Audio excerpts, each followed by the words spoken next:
Cummins PowerPods, 60 years of powering India. Hello and welcome to a brand new episode of Cummins PowerPods as we celebrate our 60-year legacy here at Cummins India. I'm your host Neerja, and I've got to say I'm here for an action-packed show. Now let me tell you a little something about the guest who's going to be joining us today. We have hopping aboard the celebration train this time around Neema Nair, who works as Technical Director for the engine business at Cummins India. Now Neema is a highly determined professional with truly impressive accomplishments to her name. She's also the Inclusion Champion for the PRIDE Employee Resource Group within Cummins India and the co-chair and representative for Cummins for the Society of Women Engineers India Corporate Council. Neema has had a long, illustrious journey with Cummins, and there's so much to dig into, as she is a technology leader well known in the industry for her engineering prowess, her passion to drive the diversity and inclusion imperative, and for being a strong advocate and an ally of the LGBTQ plus community. And I, for one, am so glad we get to bring her on the show today. In conversation with Neema Nair. Okay, I'm not going to keep you waiting any longer. Let's bring on Neema Nair. Neema, hi, what a pleasure it is to have you on today. Thank you. How are you today? I am great. Thank you. How are you doing? I'm all right. All right. Let me dive straight in, I suppose, the way you dove straight into Cummins out of uni, right? Right after you graduated from the University of Louisville, USA. And this was back in 2006. So here we are, a whole 16 years later. I mean, Neema, if I may ask, what's kept you firmly planted at Cummins for such a long time? I think with any kind of company, when you actually join it, especially straight out of a university, you have some very basic expectations, and over time that those expectations mature and they become more. I mean, just part of the growing process in general. For me, one of the biggest alignments that I have with Cummins, and which has become who I am, I think, in the long run, is the value system that it stands for is really important to me. I mean, things like integrity. I don't know how to be anything different. Yeah. Bringing your whole self to work, diversity and inclusion. These are all very important to me as a person and very important to the company as part of its value system. So that alignment is the main reason I've stuck around. Yeah. I enjoy what I do on a daily basis. Engineering is always fun. And so it's not been hard to stick around. Yeah.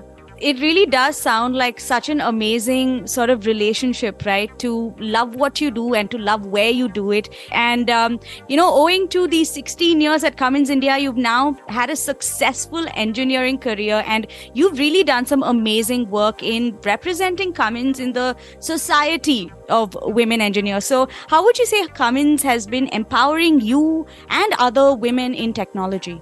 I think one of the biggest things for me has been finding my voice through this journey at Cummins. And so finding my voice, my purpose, what I really want to leave as a legacy, as a person, as a leader. I think Cummins is a huge enabler in that for me. And I can't see how I would do it a different way. This is my path. And it's been a great journey. I'm an engineer who fell in love with engineering after I joined Cummins and started doing hands-on work on machines. I find it very cool. I'm very nerdy about things like that.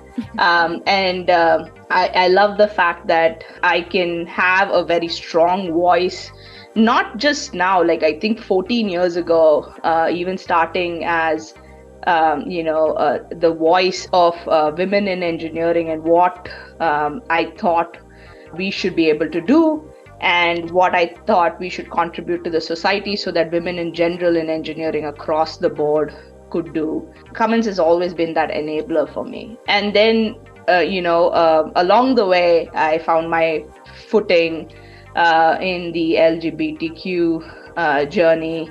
That was eye-opening for me. It, I think, has made me a better person.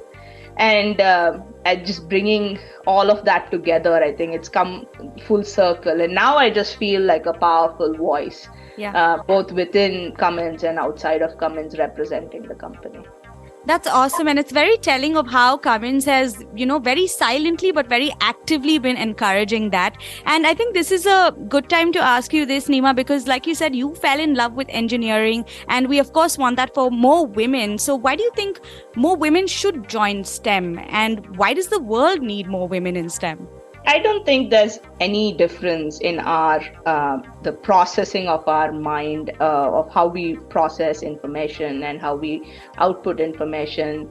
Our diversity as a whole population, a human race that we bring to the table is through our experiences. And so we do need people of different experiences, different backgrounds, different ethnicities, diversities to come to the table, right? How is that possible if women don't do engineering? It's 50% of the world's population. And so absolutely for the future of engineering, there should be women doing engineering. And I think it's great that we are recognizing. I think we've always been good engineers as women. It's just now that recognition is coming more openly in the whole world. So absolutely stepping in and doing that is important. I think more important than that is women recognizing their own power in this area, right? If you're good at STEM, if you're good at science and math, don't let anyone tell you that, this doesn't have a future for you. Or, it would be better because you're a woman if you did something different, which was easier to do. This is fun. You have to find that fun, and you've got to kind of get over the humps to get here, but it's totally worth the journey. Yeah, it's a very exciting time, and just hearing you talk about how fun it is making me want to almost go back and, take a different subject. But I mean, you have a very holistic understanding, Neema, of all things Cummins, and rightfully so. I mean, after 16 years with the Cummins family, it is expected. And so I ask you this. The world continues to change, right? Our policies continue to adapt, and D&I is one of those things that's very much in the spotlight in this current climate. So how do you feel Cummins has stayed on top of things and progressed in terms of diversity, equity, and inclusion? I think by being very intentional.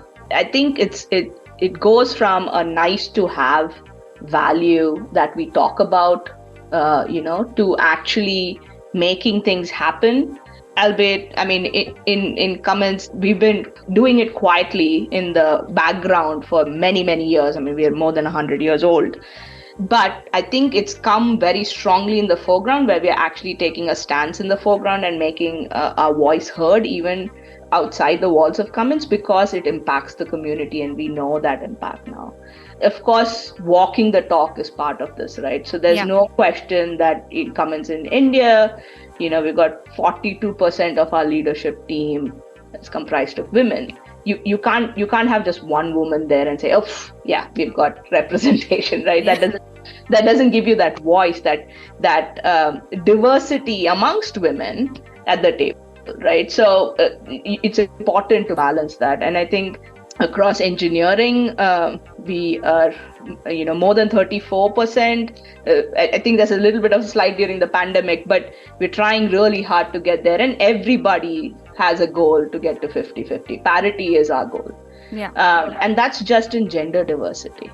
Talking about all the diverse perspectives, right? We want everybody at the table, every type of perspective at the table. Yeah. So walking the talk is very important. And so I think the leadership is now becoming very vocal in the last few years to actually say, okay, this is what we want to do, and here's why we want to do it, because there is an impact to the business, of course. I mean, there's enough data out there that shows that, the business case for diversity, but also for the communities that we operate in, right? The entire change that we can make, the impact we can make in the communities themselves is tremendous. So absolutely, I think this is a big part of who we are.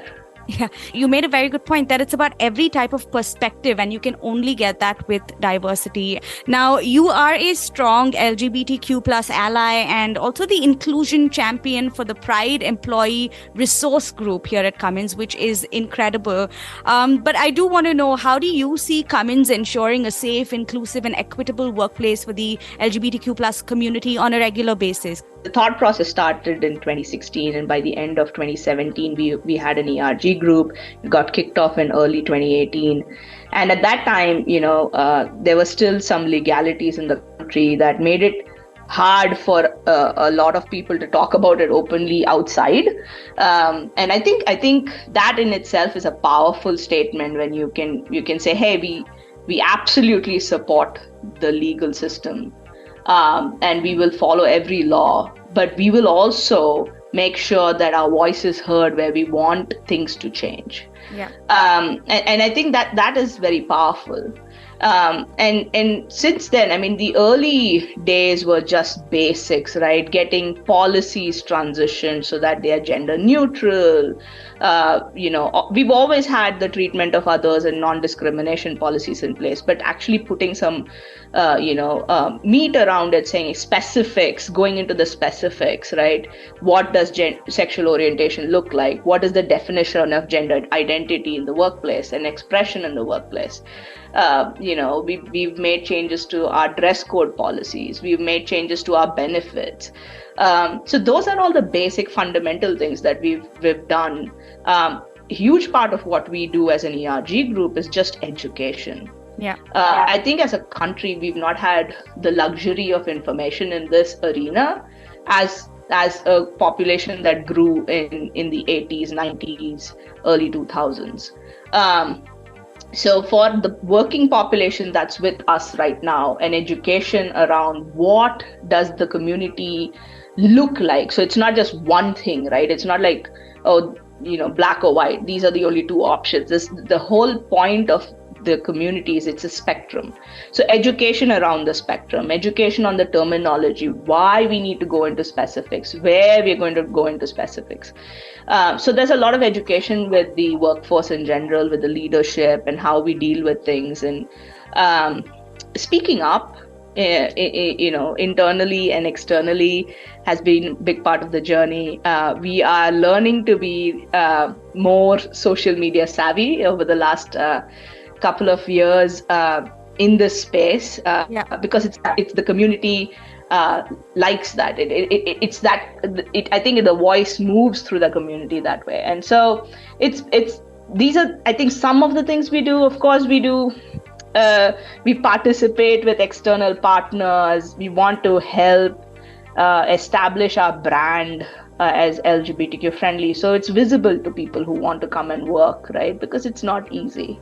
So I think it's really cool that it's an everyday conscious effort as opposed to, sprinkles of things just for the sake of the D&I charter. And that's something I think Cummins has always stood for, is doing these things behind the curtains. And now it's just, more vocally, like you said. Neema, I think if there's one thing this conversation has taught me, it's that you really check off all the boxes. You are a full package. You're a successful engineering leader, D&I champion, and you're also a loving mother.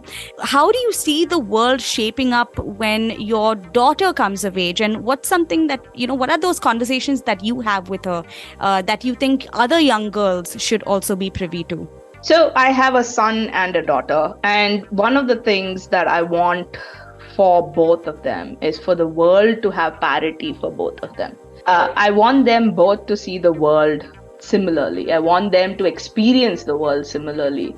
And I want them to have their own journeys chartered without, the constraints that you see every day in the world because of gender inequality or the inequity in general. And so I want my daughter to feel powerful, to make her own choices, understand how the world works, but at the same time understand that she has a voice, she has backing, she has the privilege to speak up.